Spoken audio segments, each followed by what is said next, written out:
नमस्कार साथियों, स्वागत है आप सभी का सत्या एक्सेलेंट यूट्यूब चैनल पे।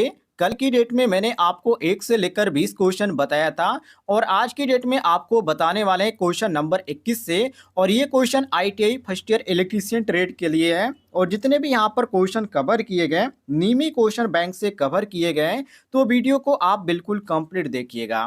तो चलिए आज का क्वेश्चन स्टार्ट करते हैं क्वेश्चन नंबर 21 से, जहाँ पहला क्वेश्चन पूछा जा रहा है कि सीसा अम्ल की आवेशन की रासायनिक क्रिया के दौरान धनात्मक प्लेट पर क्या आएगा। वेरी वेरी इंपॉर्टेंट क्वेश्चन है। देखिए ये किस समय की बात कर रहा है, तो सीसा अम्ल सेल की आवेशन की रासायनिक क्रिया के दौरान। आवेशन का मतलब क्या होता है, चार्जिंग की बात कर रहा है। तो चार्जिंग के समय, तो देखिए चार्जिंग के समय जो होता है वो लेड पेरोक्साइड का बना होता है। लेड पेरोक्साइड बोले तो पीबीओ टू का बना होता है। लेकिन ये ऋणात्मक प्लेट की यदि बात किया जाए तो ऋणात्मक प्लेट जो होता है उस समय वो केवल पीबी का होता है। किस चीज का होता है साथियों, केवल पीबी का, जिसको स्पंज लेड बोला जाता है। ये तो हो गया चार्जिंग के समय। लेकिन यदि क्वेश्चन घुमा के पूछ दिया जाए कि डिस्चार्जिंग के अंतर्गत क्या किस चीज का बना होता है, तो आप क्या करेंगे, तो आप उस समय कहेंगे कि जब डिस्चार्जिंग की अवस्था होती है तो उस समय PbSO4 हो जाता है, मतलब कि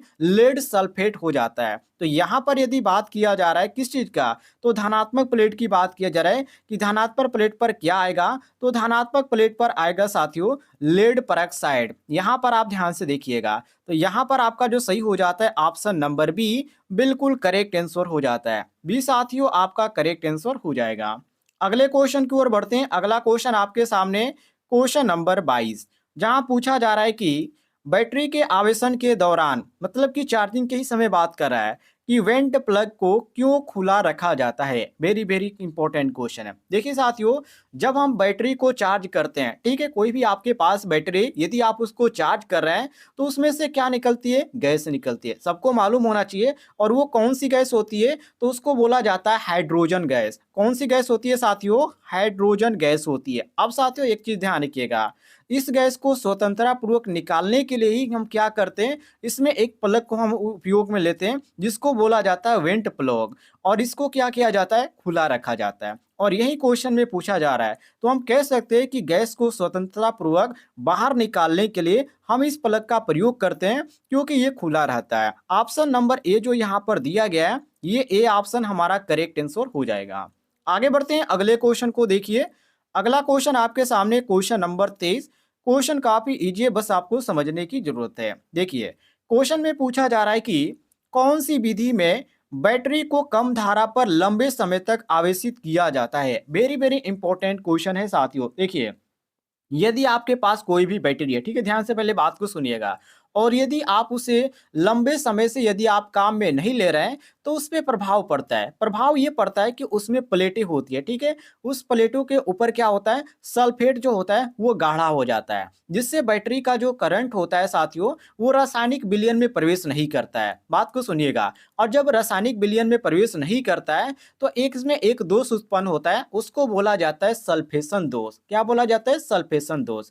और यहाँ पर देखिए वही चीज हमसे पूछा जा रहा है कि कौन सी विधि में बैटरी को कम धारा पर लंबे समय तक आवेशित किया जाता है, तो इसको हम बोलते हैं सल्फेशन दोष। लेकिन क्वेश्चन में हमसे ये पूछा जा रहा है कि कम धारा पर लंबे समय तक यदि आवेशित करना हो, मतलब कि चार्ज करना हो, तो उस समय हम क्या करेंगे। तो देखिए उस समय हम चार्ज करने के लिए उपयोग करेंगे एक विधि का, जिसको बोला जाता है ट्रिकल आवेशन विधि। क्या बोला जाता है साथियों, ट्रिकल आवेशन विधि। मान लीजिए इस दोष को आप समाप्त करना चाहते हैं, तो उसके लिए आप क्या करेंगे, बैटरी की जो धारा है, अर्थात जो उसकी चार्जिंग है, उसकी धारा से हम क्या करेंगे, 2 से 5% पर हम लंबे समय तक क्या करेंगे, चार्ज करेंगे।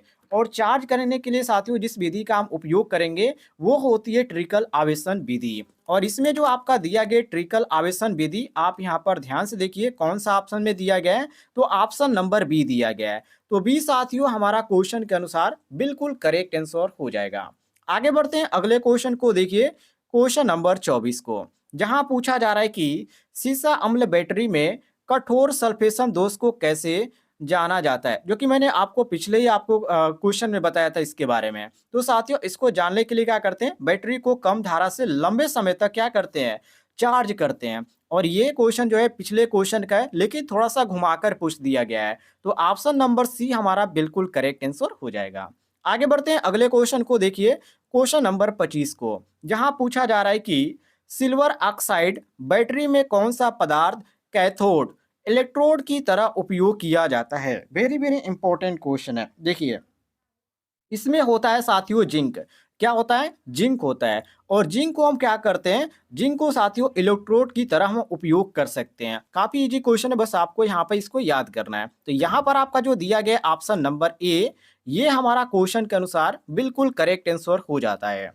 आगे बढ़ते हैं अगले क्वेश्चन को देखिए, क्वेश्चन नंबर 26 को, जहां पूछा जा रहा है कि चांदी का विद्युत रासायनिक तुल्यांक क्या है। वेरी वेरी इंपॉर्टेंट क्वेश्चन, ये तो आपको याद करने की जरूरत है। देखिए, यहाँ पर इसका जो होता है साथियों कितना होता है, ये 1.1182 होता है। अब इसको याद कैसे कर पाएंगे? तो देखिए, याद करने का तरीका ये है कि सबसे पहले आप इसका रासायनिक तुल्यांक जान लीजिए। तो इसका रासायनिक तुल्यांक होता है 1.7। किसका होता है साथियों? तो ये होता है रासायनिक तुल्यांक जो कि चांदी का होता है, 1.7 होता है। लेकिन चांदी का विद्युत रासायनिक तुल्यांक की यदि बात किया जाए तो वो होता है साथियों 1.1182। देखिए, इसी तरह के क्वेश्चन आपको एग्जाम में देखने को मिलेंगे। एक आपका केवल रासायनिक तुल्यांक होगा और दूसरा जो पूछा जाएगा वो विद्युत रासायनिक तुल्यांक होगा। तो दोनों में अंतर है, दोनों को ध्यान रखिएगा। तो यहाँ पर आपका यह पूछा जा रहा है विद्युत रासायनिक तुल्यांक, तो यहाँ पर आपका सही हो जाता है ऑप्शन नंबर डी, बिल्कुल करेक्ट आंसर। कोई भी कंफ्यूजन होगा तो कमेंट बॉक्स में पूछ लीजिएगा, आपको जानकारी मिल जाएगी। आगे बढ़ते हैं क्वेश्चन नंबर 27 को देखिए, जहां पूछा जा रहा है कि सीसा अम्ल सेल की निरावेशन की रासायनिक क्रिया के दौरान ऋणात्मक प्लेट पर क्या आएगा।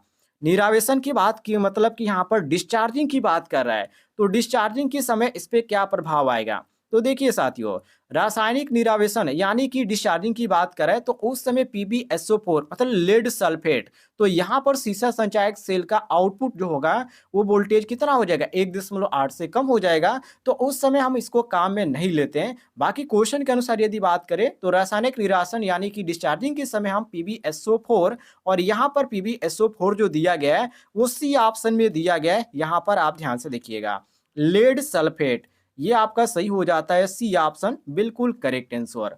आगे बढ़ते हैं अगले क्वेश्चन को देखिए, क्वेश्चन नंबर 26 को, जहां पूछा जा रहा है कि सीसा अम्ल बैटरी में विभाजक का क्या उद्देश्य है। वेरी वेरी इंपॉर्टेंट क्वेश्चन है। देखिए साथियों, विभाजक को हम इंग्लिश में क्या बोलते हैं? सेपरेटर।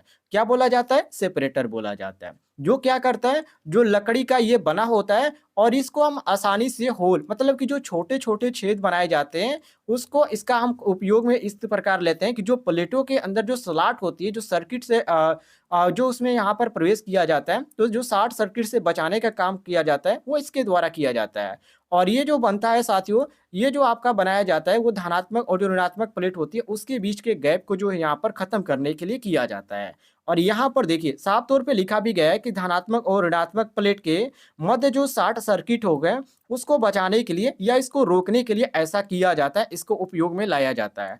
तो सी ऑप्शन साथियों हमारा क्वेश्चन के अनुसार बिल्कुल करेक्ट आंसर हो जाता है।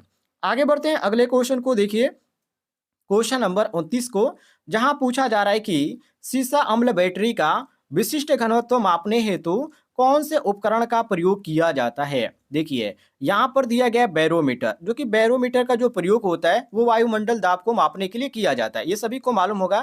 तो ये आपका जो क्वेश्चन के अनुसार है बिल्कुल गलत है। बाकी यहाँ पर हाइड्रोमीटर दिया गया है, तो हाइड्रोमीटर का जो प्रयोग किया जाता है बैटरी का विशिष्ट घनत्व, और यहाँ पर क्वेश्चन में भी हमसे यही पूछा जा रहा है कि अम्ल बैटरी का विशिष्ट घनत्व मापने के लिए कौन सा उपकरण का उपयोग किया जाता है, तो हाइड्रोमीटर हमारा सही हो जाएगा। और यहाँ पर नीचे दिया गया एनीमा मीटर, तो एनीमा मीटर का जो प्रयोग किया जाता है वायु का वेग मापने के लिए किया जाता है। तो यहाँ पर आपका जो सही हो जाता है क्वेश्चन के अनुसार ऑप्शन नंबर बी, बिल्कुल करेक्ट आंसर हो जाता है। आगे बढ़ते हैं अगले क्वेश्चन को देखिए, अगला क्वेश्चन आपके सामने ये थोड़ा सा फिगर टाइप का क्वेश्चन है। यहाँ पर क्वेश्चन आपसे यहाँ पर कट हो गया है, और ये देखिए साथियों ये यहाँ पर क्वेश्चन कट हो गया। चलिए अगले वीडियो में मैं इसको कवर कर दूंगा, और अगले वीडियो में आपको जो क्वेश्चन देखने को मिलेंगे वहाँ पे 20 क्वेश्चन देखने को मिलेंगे। और इसका ध्यान रखिएगा, यदि आपने पार्ट 1 पार्ट 2 नहीं देखा है तो आप प्लेलिस्ट चेक कीजिए, वहाँ पर आपको सभी क्वेश्चन देखने को मिल जाएंगे, जो कि मैंने यहाँ पर सभी क्वेश्चन कवर कर दिया है क्रम वाइज, जो कि यहाँ पर ज़्यादातर एग्जाम में पूछे जाते हैं। और एक चीज़ ध्यान रखिएगा, जितने भी छात्र पहले एग्ज़ाम दिए होंगे, आप उनसे भी पूछ लीजिएगा, किस तरह के क्वेश्चन पूछे जाते हैं। क्योंकि मैंने यहाँ पर जितने भी यहाँ पर विद्यार्थी गए थे अपने कॉलेज से, जितने भी जानकारी मुझे प्राप्त हुई है, उनसे यही जानकारी प्राप्त हुई कि ज़्यादातर नेमी से क्वेश्चन पूछे जाते हैं। तो आप क्वेश्चन को ध्यान से देखा कीजिए और यहाँ पर समझने का प्रयास किया कीजिए।